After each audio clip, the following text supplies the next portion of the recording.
You trying to carry stuff. Hey.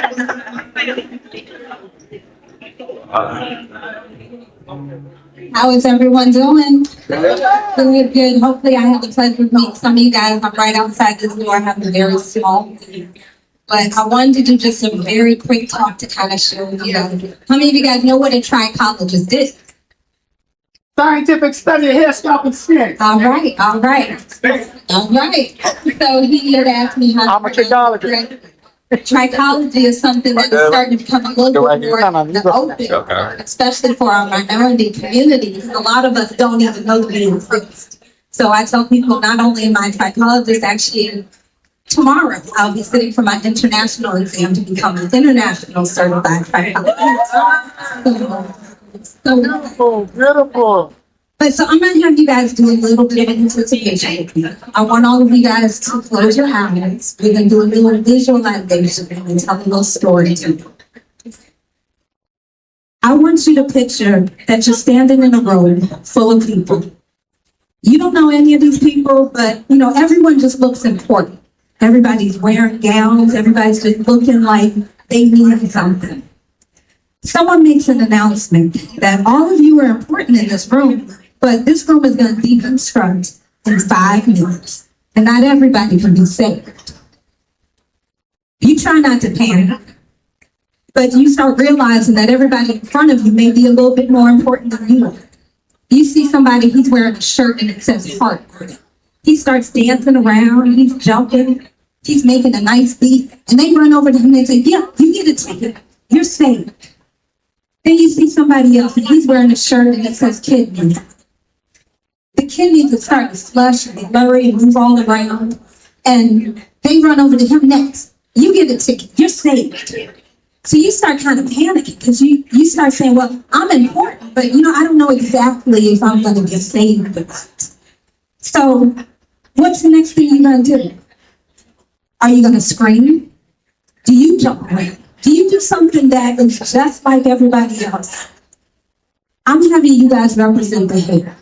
So as the hair, you don't know exactly what can you do to be saved when everybody else is so important. So you're just like, I'm just hair. I don't know what else I can do in comparison to the heart, in comparison to the veins, in comparison to everything else that's going on. So slowly you just start looking at yourself. You start feeling less than. But then you start to remember, I represent so much more. Your hair starts speaking. Then your hair starts to feel very quiet. Body, I don't know what you did for me. Let your hair, let it speak to me. I don't know what you did to me, but please, won't speak to me. So if you think about it, that scenario that I just gave you guys can open up your eyes. But that scenario that I gave you is real, and a lot of people don't realize that. When you are losing your hair, a lot of times it's because it's a sacrificial lamb. That hair that you have is something that's being nourished by the other parts of your body. So when something is going on, your body has to pick and choose. What am I going to say? You're going through cancer. You're going through stress. You're going through so many things. And this is just hair. So your hair can survive on its own? No, it can't. But the things that you can do to prevent it, the things that you can do to provide for yourself, that's where you have to actually listen to your hair. So there's so many people trying to tell you what to do, what to buy, what to use. And that's where I come in as a trichologist. And as they told you, a trichologist is somebody who not only cares about your hair, but they care about your scalp. They care about the disorders that are going on. And they want to make sure that you're taking care of all of those parts. Me as a holistic practitioner, I not only look at it from the aspect of what things that you can take out of your body, but what things can you put into it, whether it be your diet, whether it be stopping things, whether it may be eating changes. So as a trichologist, I try to get you to understand how can you take control of that, okay?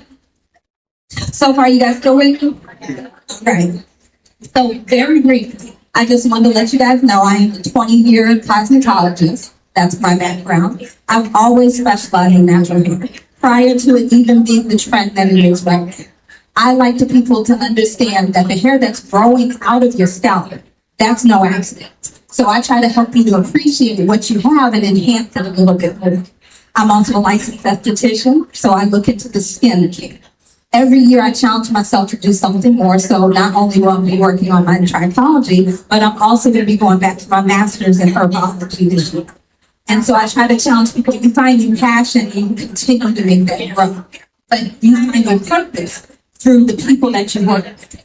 So one of the things I tell people when I go to these events, I want to network with them. I want to help the people that are here to not only find a partner, but educate. So that's what you want to look for when you're dealing with some of the people that claim to help with hair loss. It's not just a trend. It's not just something that you want to hear about and jump on that bandwagon. So you interview the person that you're working with so that they can actually help you on that journey is what I like to call it. Okay?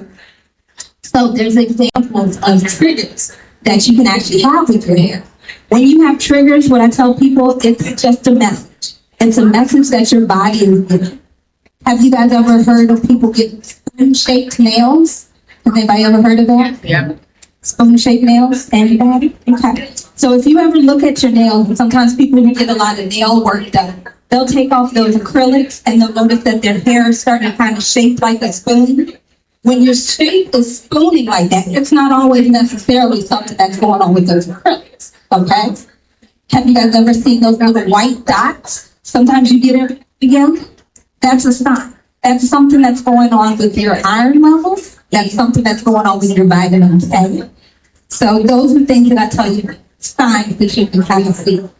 How many of you guys have everybody seen these trends where they're like, oh, well, you just take a piece of hair, you put it around your edges, and you just kind of move it down and everything. Don't worry about it. That's the new trend. Just kind of cut it off and shape it. So I don't like that. I tell people all the time, I don't do the edges. You go home, you can do the edges yourself when you want to. But I'm concerned more about why is that edge coming out? Why is it no longer that you just have a little bit of baby hair, but now all of a sudden this baby hair is coming all the way back here? That's a problem. The one thing that I try to point out to people is because this area in here, for me, is a band and it's a message. If you start to have hair loss in this area here, it's a nutritional deficiency. I now want to get to the root of the problem and figure out what nutrient are you losing. What is it that you need to add in? What is it that you need to take off? But if we just cover it up and put edges on top of it, we're not actually going to get to the root of the problem. The next area I talk to people about is the area that's on top here. And one thing I do want to point out, I have never had hair loss myself. I help people with hair loss because the people who are around me, the people who I've touched, the people that I've experienced with. But just because I personally don't have hair loss does not mean that I can't help. Okay, so just receive that as well. But the hair that's in here, this is more of a hormonal issue. So that may be that you just had a baby. It just be that you have a thyroid issue. It may be a trigger that's going on with lupus, an autoimmune disorder.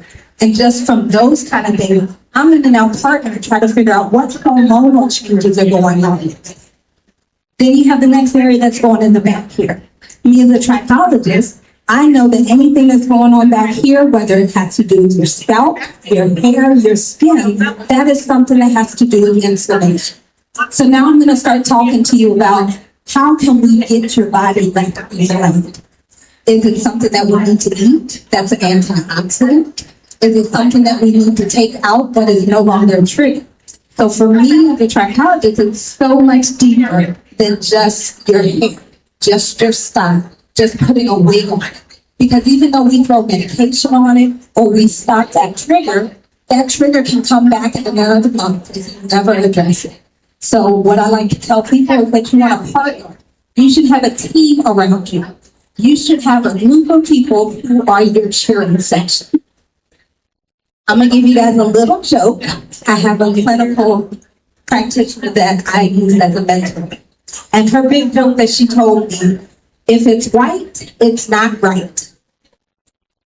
I'm going to say that again and I'm going to let that marinate. If it's white, it's not right. And I'm not speaking of race. Acidity is the biggest thing that we put into our body and that we put onto our body. And that is the biggest thing that's causing hair loss. So if you think about it, you have flour. Flour is white. That is something that contains carbohydrates. That's something that's going to cause acid in your body. If you think about reloading potato chips, then potato chips is white. Those kind of things you need to take out of your life. I am a sweet tooth fanatic. Sugar that is refined. It is white. So sometimes those little things that you have to look at. So I'm not telling you got to cut everything out, but maybe we need to assess.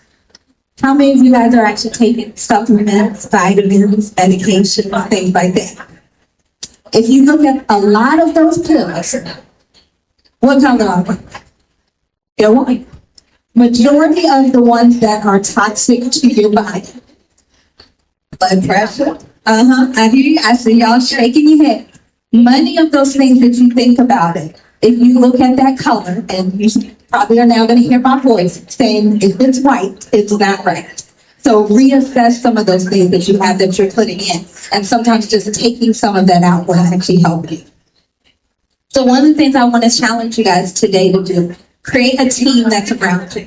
Because me as a trichologist, I love hair. Don't get me wrong. There's not a texture that I don't like working with. I'm a loctician. I love the straighten hair. I love the color hair. I tell people all the time, I am natural, but I'm not chemical because I have color in my hair. So that's an open thing, but I have it. I take care of it. But the thing is, I don't want to do everybody's hair. I don't want to have my salon filled with people who maybe my personality and my energy doesn't match it. So when I work with people, I'm not trying to take another stylist client. I'm not trying to take things from you. I'm trying to pour in. So I try to partner with people who are looking for help. Because if you are partnering with your stylist and they know what exactly is going on with you, then you can have hair for them to continue to do. So that's one of the things that you want to work with is a partnership. So you should have a stylist. You should have a trichologist. You should have a dermatologist that you're working with if you have actual scalp concerns. If you have autoimmune disorders, you should have an optometrist, somebody that knows you from the inside. And then, of course, your PCP, which is your primary care physician, that's somebody that should also be working with.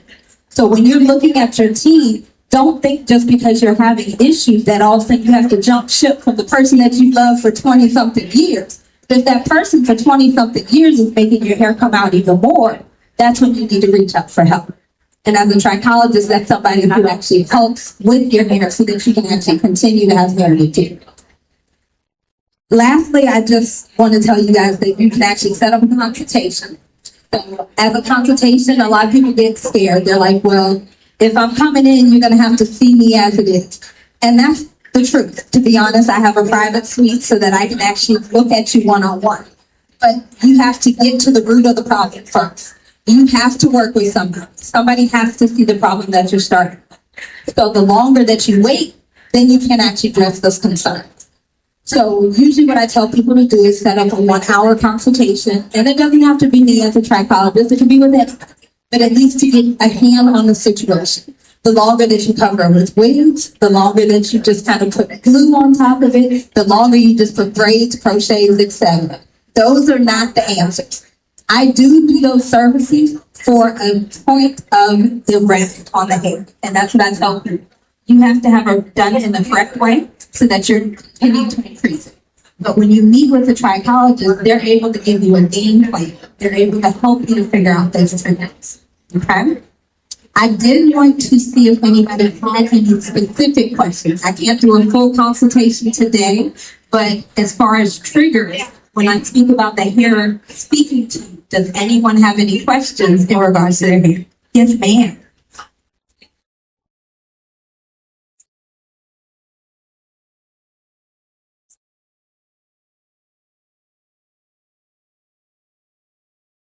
So if you guys didn't hear her question, she asked about her hair coming out because of her cotton hair tie.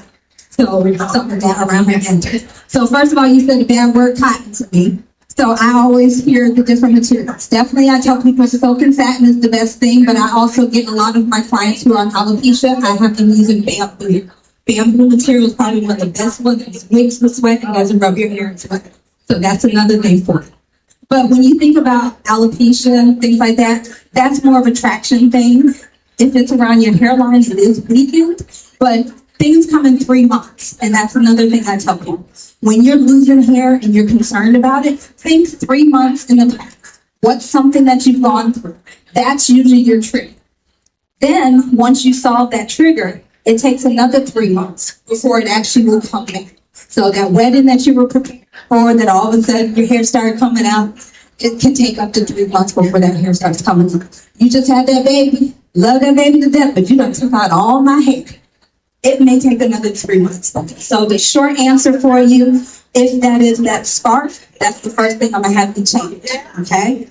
Give it about a month, and you start coming in. By month 3, if you still have them same little trigger areas that's coming out, then yes, it's something a little bit different. If not, it was just that nasty cotton scarf that I want you to throw away when you get home today. Anybody else? Yes, hands up. Okay.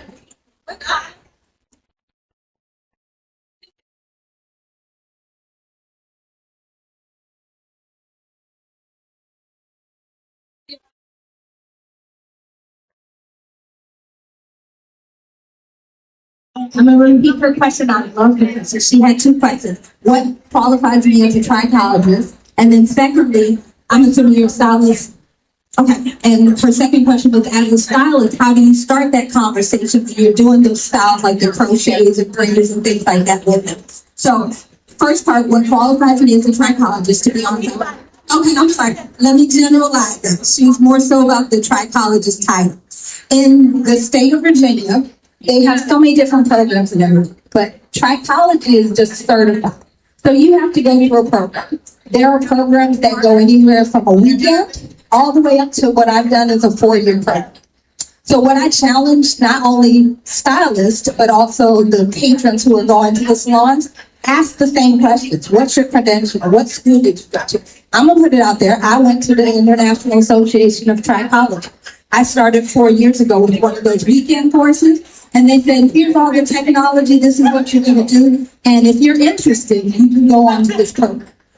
I'm not negating anybody who took that weekend course, but that weekend course does not give you anywhere near as much information as it is for the 4 years of training that I've gone through.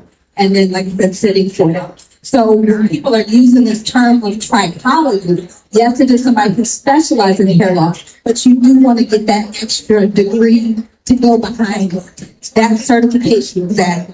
And it's not regulated, which is scary, because anybody can put that title, to be honest, to say it. But when you ask those questions, so how long did you study? What do you know about this? I tell people, even as a hairstylist, you should be interviewing. You know, what do you do? What products do you use, etc. And the last thing I like to say is, not only is there a difference between asking a question, there's a difference between questioning. I don't want to be questioned, but I don't mind if you ask me a question. So that's the difference. So especially with that. And then the conversation we have. I tell my clients all the time, I'm going to put you on restriction. So if I have to tell you no, your feelings might be hurt, but at least I saved your hair.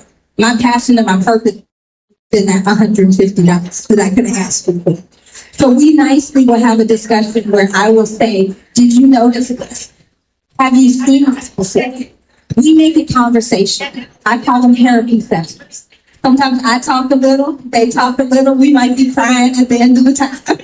But the thing is that conversation has to be comfortable. And most hairstylists, you know, we like bartenders. We actually get that information coming in. But a lot of times you can figure out on your own what is that trigger that the client has. Whether it's stress that they're going through. I've had clients that are like, oh, I'm going vegan.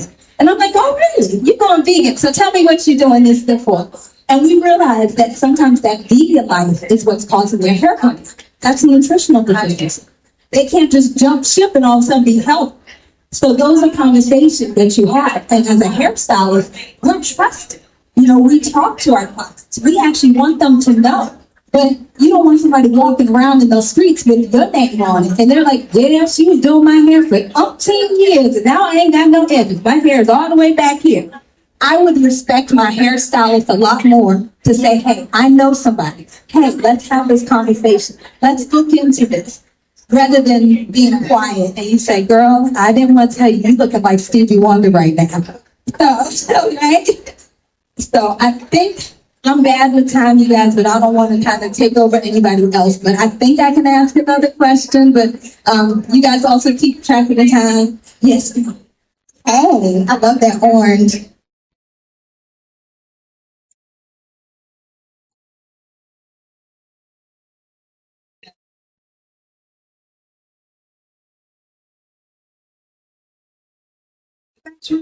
Or it's like orange times, we went to them, and they could have blue. So just to recap her question, she's a cosmetology student. Y'all give it up for her. Welcome, welcome, welcome. The biggest thing that she was asking about is the fact that people have this misconception that once the hair is gone, it's gone. So she was asking, once the patella is gone, is it something that you can re-stimulate? What are the triggers? So I'm just kind of overcapping what she was asking. And that's a great question to ask. So I have special tools, and I have things that I actually use. People think it's cool, but I know what I'm looking at. It's an actual dermoscope, where I'm actually looking into the scalp. I want to see the hair that can be serviced. So a lot of times I talk to my clients, and I have to give them that reality check. I can maybe only bring back 50% of your hair, because I can see that it's there. But then I have clients that I'll see, and I say, you know what? Look at that little baby one. That might come back in if you stop doing that. So we come up with a game plan. And it may be a matter of, you can't eat this anymore. You can't do this anymore. You can't drink this anymore. But if you really want my help and you really want your hair back, yes, you can do this. And prevention-wise, what you were talking about, again, it's also something of being aware. I've had clients, I'll give an example. A client of mine, she just got a BBL. I don't have any judgment, y'all. I'm not saying nothing about that. But leading up to her BBL, y'all don't know what it is, it's a cosmetic thing where they take stuff out and put it somewhere else and all this kind of stuff. But she had to go through the practice of her nutrition. And with her nutrition, she was taking out a lot of things. And that was her biggest concern. She was part of a Facebook group that told her, you're going to lose your hair. And I said, no, you're not. And she said, no, they told me. Because I had this procedure, I'm going to lose my hair. The 3 months prior to her going for this cosmetic surgery, we worked on her nutrition. I got her levels together. Less is more, so we took out some things. So in preparation for this, she didn't lose her hair. So I tell people it's not about a shampoo, it's not about a serum, it's not about, there's no magic trick to get you to lose your hair. But it is a commitment. It is something that you have to work at. So jokingly or not, I am in my mid-40s. And but I tell people all the time, the one thing that I refuse to receive, not going to be in my 60s, 70s, and 80s without any hair. Because I started early realizing the things that I should not do, the things that I could do. The genetic disorder is there for me to lose my hair. I can look at people in my family, but I refuse to trigger that genetic disorder that's going to make me be a part of that group. And then once I trigger it, I know how to turn it off. So I get all of my clients to understand that education as a part so that they can actually be prepared. Okay? Hopefully that answered for you. All right. I think we're going to have one more question, and then, I love the stage, so I don't know what time it is once again, y'all. So they want me off the stage at 4:15. What about I got the time? All right. Oh, so my contact information, I am right outside the door, but my company is Sincerely Beautiful, and I've got cars. I'll make sure I'm over in the College Park area as well. I'm going to be like the host, so I'm going to come back here with this young lady. She had a question real quick. Yes, ma'am. And can your hair grow back from there? All right, so her question is about alopecia, okay? So one of the things, my wonderful son was my assistant, he took some pictures up here, and I'll have them back at the table. But it goes into detail about hair loss disorders, hair loss triggers. These are some extreme pictures, but they're not made up pictures. These are real pictures of people who are going through hair loss. Alopecia is the term that is put together for somebody who's going through hair loss. Alopecia is just the medical term. You can have alopecia based on breakage. You can have alopecia based on you going through nutritional deficiency. So I just want to tell people, like, it's called sequential alopecia. It's something that goes in the center of the head. They have alopecia that's traction. So there's so many different types of it, but you can't be scared of that term alopecia, because that's literally all it is, just a term to name that type. What it is that you have to figure out what type of alopecia you have, so that somebody like me can actually help. Don't just go to the regular dermatologist and say you have alopecia, okay? Because they don't know what you do that you do, okay? You can stop alopecia, but it also has to do with how long you wait. I do have people that come and I say, my mom is 90-something years old. Can you help her? All right? I think some people try to help her. So if your mom came to see me in her 20s and stopped doing what she was doing, maybe I can help her. But in the 90s, there's so much more that's going on that I would want to stop it. I tell people I think of it like the tree. You know anything about how they talk about the oak trees and the cedar trees, when you cut it across, you see those little rings that's in the actual tree itself? The older and the more rings that's around the tree, that's how you know the age of the tree itself. It's the same thing with hair. When you're starting to see a hair loss and it starts really small, that's something that just started. Somebody has a little bit of temple loss, that's something that just started. The older you get, the more you're damaging, that tree starts to get larger and larger and larger. So it's very similar to that kind of thing. So there is ways that you can stop it, but you have to be a partner as well. Okay. Any more questions? Oh, my son, yeah. So I do give the example. This young man right here is my middle son, and then there's a young man over here that's my little son. They do not have a shortage of hair. They are blessed to have their mom who takes care of their hair as well. But I do tell people it's education based. You have to start early. We have to stop doing the things that we don't necessarily agree with all the time, because I have plenty of people that are allergic to color. And I'm like, I'm sorry, you can't do the color. If that's what's taking out your hair, you have to accept it. A lot of people, they are going along with the trends. They're doing extension services that their hair can't support. Well, the girl who told me on YouTube that I could put this and I could do this and I could do that. Well, I'm so sorry. But is the girl on YouTube keeping your hair? So sometimes you have to have that acceptance if you want to keep your hair. All right? No other questions that we have at this point?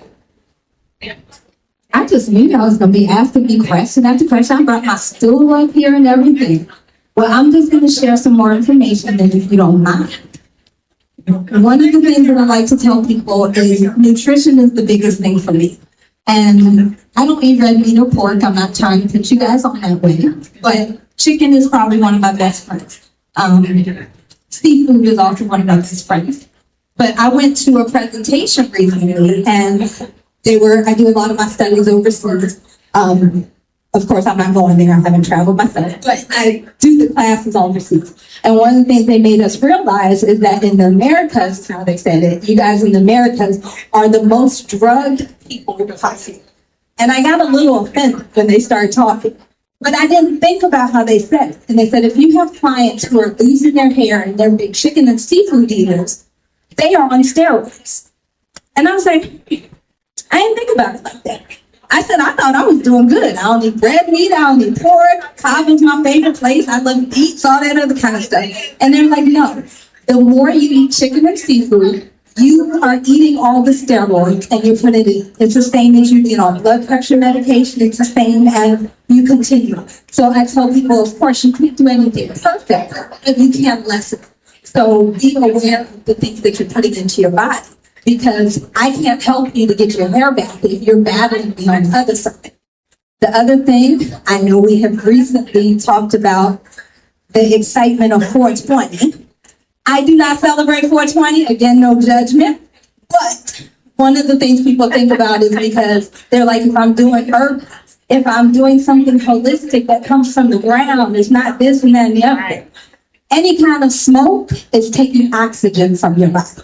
I don't care how holistic, how medicinal, how whatever it is doing for you, but you taking that oxygen from your body is also going to make your hair come out. So little things like that, things that you put inside of your body, are the things that's going to make your hair come out. Yes, ma'am. See, the camera does, camera nails and stuff. Are those parties? Very good question. Her question was those over-the-counter hair, skin, and nail vitamins that you have. Yes. Yes. So all of those things are good for their purpose. But I'm going to be honest, most of them are a watered down version. The other danger zone that you have is when you're taking some of those supplements, if you don't know where you start from. So like all of my clients, I challenge them, blood work changes all the time. So blood work is not 100%. And that's one thing I have to make sure everybody understands. Just because you get your blood work done, the next day it's going to be something completely different. And we're all going to lose our blood as we constantly going back to the doctor over and over. But it's a snapshot. It's something that can prepare you for what you're going through. So when you do that blood work, you can see, am I low on vitamin? Am I low on vitamin K? Am I low on my vitamin D? Because when you're taking those hair, skin, and nail vitamins, it'll give you a breakdown of what it's supposed to supplement. You can go wrong the other way as well. If you take too much of something, then your hair will come. So when I say like buying those over the counter and you don't know where you're starting from, you may be actually causing more problem than it's worth. So start there. The second question, I'm sorry, you were on the road with them. So they have a lot of those over-the-counter things. And with my clients, again, we do it on the holistic side. So like my shampoos, conditioners, serums, I have edge controls that actually have essential oils in it. I am a formulator, so I do formulate most of my products, but I also work with a medical formulator as well that enhances my products. So I tell people, when you're working with your stylist, you want to make sure that they're very transparent with you. For allergy sake, for background sake, I don't like ever to turn my mouth around. I don't hide any secrets in my mouth. I want to make sure that people know, for my liability's sake and for theirs as well. And then let's say we get some results. I need them to know what was it that we were using that got the results, because it's a partnership for us. So we talk about this thing. But when you're having those kind of quick, fast things like the road games and things like that, it is something that you have to commit to for the rest of your life. Once you start it, it triggers the starting of the growing process. Once you stop it, it goes away. So that's why I chose to go from the holistic side, because once we figure out what's going on, what's causing it, you can always stop eating that meat. You can always stop eating that potato chips. But also when you run out of that Rogaine and they don't make it anymore, what are you going to do? So we try to find the solutions from the outside in, going that way. And then looking on the inside and go out. And so I know y'all probably kind of like, wait, what? She said outside in. When I say that, most of my clients, I challenge them to go through all of their cabinets. We look at the ingredients. I may not be brand specific, but I'm ingredient specific. So I will assess what's in it that has this stimulation for you. If it's something that has a lot of additives, something that has a lot of colors, something that has a lot of fragrances, we're going to take it off of their cabinet. Then we're going to reassess what thing now should you add. So that's why I say we're outside in, and then we start looking at their diet. We start looking at things that they may not need, allergies, any of this kind of thing, just so that we can make sure that they're helping themselves that way too. You're welcome. And I do have some hair vitamins that's up there, and I challenge people with the hair vitamins that I have because they actually are from Australia. And so it talks about the sequence. There's certain ways that you can actually take your vitamins correct. And you do not take your vitamins correct, it's actually not beneficial as well. So if you've ever heard of certain supposed to take with like medications like grapefruit juice, which slow down something. There's certain ways for you to take vitamins like vitamin D together with vitamin K, vitamin D together with certain things. So there's even a science behind that. It's not just taking one pill and hoping that it actually works. Does that help? Yes, ma'am. I love it. I love the question.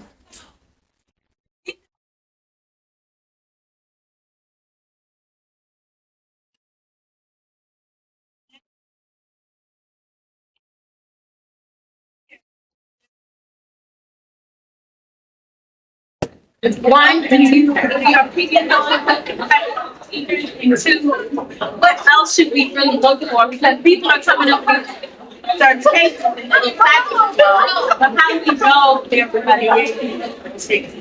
So her question that she had is about the hair transplants and the medical procedures that she started to see that I'll say the general layperson is doing, and you don't necessarily know if they're certified to do it, if it's safe for you to do it. So whenever you see certified, I can certify you guys right now for sitting to my talk and listening to us. You guys are now certified by Sincerely Beautiful because you listened and you sat still and nobody fell asleep. I can give you a certification for that. So whenever you see certified, definitely question the person, question where it came from. Some things are not regulated in the United States to have a medical background for. Some of those things, like I had somebody came in the salon the other day wanting to give me a machine that sucks the fat out of everything. And I was like, I'm not a doctor. I don't do any of that stuff. Oh, but it's great. You can put it in the back of the salon and everything. No, I'm good. So when you see those kind of things, question, where do they come from? Do they maybe have somebody on staff who does part of the procedure? So they may be the person that's selling it to you. They may be the person that's your aftercare, but they do have an actual medical protection practitioner on file for that kind of stuff. If you're not familiar with what hair transplant is, because she was asking my opinion on it, hair transplants, they actually take healthy growing hair from the back part of your head, where it's the fullest at. They actually cut an incision. They take out those hair follicles, put them into a little bit of a bulb, and then they put it where you need it. They will actually reopen up those parts and inject it in there. And if you know anybody who's ever had a body transplant, like kidney, heart, lungs, anything like that, your body can also still reject it. So you go through all that procedure and you still might not have no edges growing. You go through that procedure in 10 more years, you still don't have the hair that you need. So my opinion is that it is not worth the pain and the scar that you go through for the little bit of hair that you get. 9 times out of 10 people are doing multiple surgeries to be able to get the results that they want. Men and women. I actually do have a client that she has gone through 3 different surgeries just to fill in her hairline for microbraids that she did in her 20s. The thing that irritates me about her, and I love my clients, but I will tell you very truthfully with a smile, but I still tell you what it is. And she got through 3 procedures, started getting the hair coming back, and then said she wanted microbraids. The same thing that took out her hair, she still wants it. And then got mad at me because I took her off of my list that she could not book for that service. I could do that through my app. So I was like, no ma'am, no ma'am, no ma'am. Because you will not have my name on there of you paying $5,000 for this treatment and then I took your hair out. Not at all. So definitely, that's my opinion. There are definitely people who do those surgeries, are happy with it. But then there's also people who do it and it's not enough. And now they have, again, a scar tissue because it is a permanent scar. They look like a smile. They take a smile and put it back part of your cheek. And then they put those clothes in. I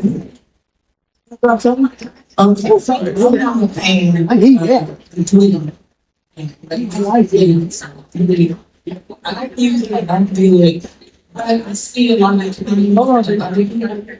and they're young. So we come back and you can see the print when they consistently have been around. So her question was about the gluing of the wigs on. And you see the people who have like the shiny ball of hair and will their hair come back on. There's different levels of clients that have hair loss. So I have hair loss restoration clients, and then I have hair loss clients that pretty much we cannot get that hair coming back. And those are my hair replacement. Hair replacement is what you guys see when barbers are putting on the pieces and shaving it down. You see the women, they have the cute little spikes. 9 times out of 10, those hair replacement people are ones that I have had to say, I'm so sorry, I can't get so much of your hair coming back. Okay? Those are usually the ones that you're seeing that picture of. Oh, I'm with you with the glue. Yeah, I'm with you. I'm with you. So I'm working backwards. So those hair replacement people, where they're constantly gluing it on, they're not causing any more damage. Okay? Why I moved to myself, I used to manage hair club in order to do that. I met with people time and time again that was putting in money for hair replacement. When I looked at them, I said, you should be a hair restoration person. where we can change your diet. We can change you stop doing it. And do not put this glue on. I lost them money, so they didn't want me there.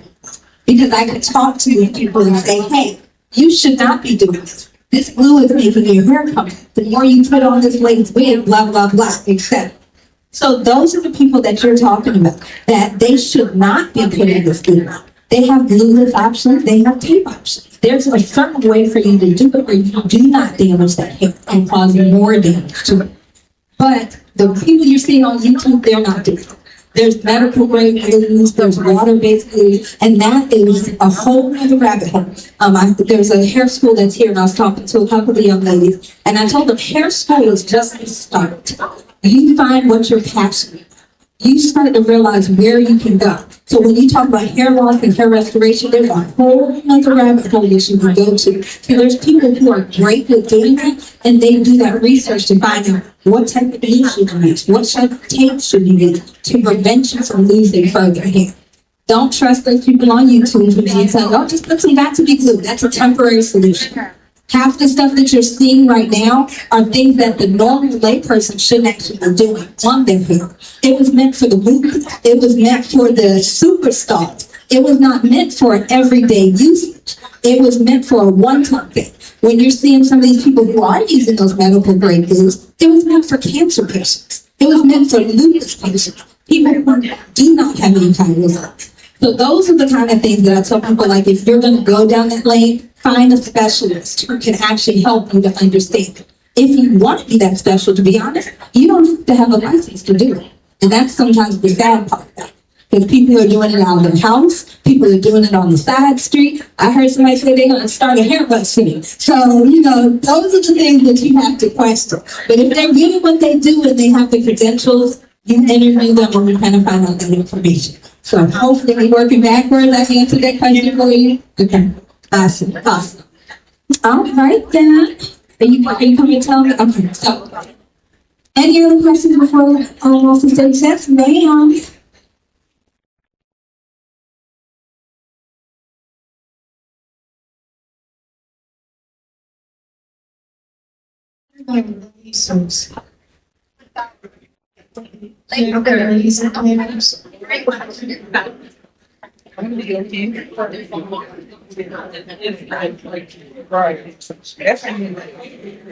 So this is going to be our next question. And I love this question. I actually have an example of this. She asked me about lasers. You guys know what she means when she's talking about lasers? Yes? Someone? All right, so they have hair restoration lasers. And I do some in treatment, but I actually on my table have one that's there. Definitely laser therapy is something that people use, men and women. It's similar to the sun. If you hear people that talk about they go outside and they're getting their vitamin D, it is very similar to that. It is not chemotherapy, then people talk about stuff like that. It is not anything that is radiation, none of this stuff. When it is based on the hair, it is something that's trying to increase your vitamin D. When you frequently do that, and when I say frequently, I'm talking about 2 to 3 times a week, 20 to 30 minutes, it is a commitment. You will start to see that hair stimulating. But when I'm truthful with all of my clients, or once they make that commitment, it's just how much of that hair comes back for it to be beneficial for you. So when I have ladies that are coming to me, or men that are coming to me, and they're just starting to see some of the hair loss, I can promise you that you're getting hair back very quickly in comparison to somebody who waited 20, 30 years after they first had that. They're going to get some stimulation, but not as much. But it is something that is worth the investment for it, but you have to use it. And then the last disclaimer I'll have on those lasers, please don't buy it on Amazon, okay? It is completely different than something that you're getting the medical grade for. And like I said, if you want to come and see me at my table, I've got one up there that you can actually see it and use. In salon, I could not drag the whole big machine that I have that I carry with it. But I do tell people that you want to make sure that you're looking at the actual manufacturer itself to make sure that it's something that is legitimate. Because the ones on Amazon is definitely just a little LED bulb, blinking and flashing. It's nothing that's actually going to cause the hair stimulation. Most of my clients, I got them to send it back, get your money back, and come in for some real treatment. Okay? Again, you guys, my name is Angie Boyd, and I am not only trichologist, we are receiving, you guys sent some prayer my way. I'm sitting for my international exam, so I'm receiving it tomorrow morning. I will be internationally certified trichologist. But if you guys need any help, I love talking, as you see, and I don't mind answering questions, but I definitely would love to partner with you more silently so that we can stay here together. I'm not in a competition with anybody. I'm here to help you. Okay? Thank you, guys.